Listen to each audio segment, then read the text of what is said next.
Siinaa jireenyaa Artiist Natsaannat Warqinaa bara 1975 naannoo Uraa'el Addis Ababaa keessatti dhalatee kan guddate Natsaannat artistii ga'umsa olaanaa qabudha. Akkasumas barataa mana barumsaa sadarkaa lammaffaa osoo jiruu jireenya keessatti waamicha isaa hubatee tiyaatiraa fi aartii jaalatuuf of kennee ture. Tapha qoosaa qopheessa televizyiinii fi artistii Natsaannat Warqinaa seenaa fiilmii fi televizyiinii Itoophiyaa keessatti dhiyeessii adda ta'ee fi dandeettii tapha isaatiin nama beekamtii guddaa qabu ture. Barataa mana barumsaa sadarkaa lammaffaa osoo jiruu tiyaatira dandeettii isaa kana agarsiisee artistiin Natsaannat Warqinaa barsiisaa isaa afaan Amaariffaa ganama dandeettii isaa yeroo hundaa laalee erga hubateen booddee waa'ee hojii isaa tiyaatira isaa waltajjiiwwan adda addaa irratti dubbatee artistiin dargaggeessi kun yeroo sana barsiisota isaa irraa deeggarsa addaa fi dinqisiifannaa argateen Natsaannat artistii jabaan kun hanga guyyaa du'utti ogummaa isaa fooyyessuuf carraaqaa turuunsaa hiriyoonni isaa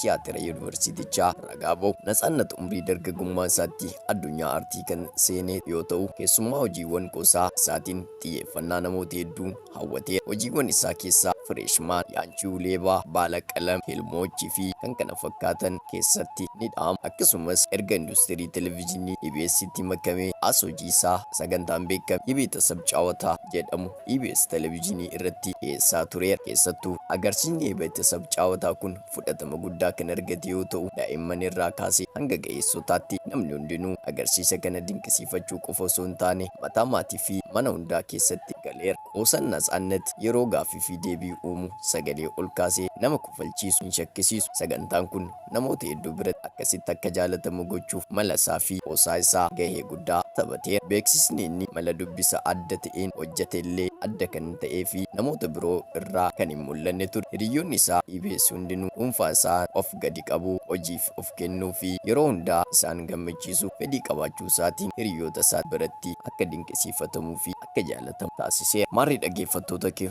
maatii fi firoottan isaa akkasumas waayiloota hojii akkasumas hiriyoota jaalattoota isaa hundumaaf jajjabina hawwinaa nagaan naaf turaa. Ani qaxalee keessaniif turaa.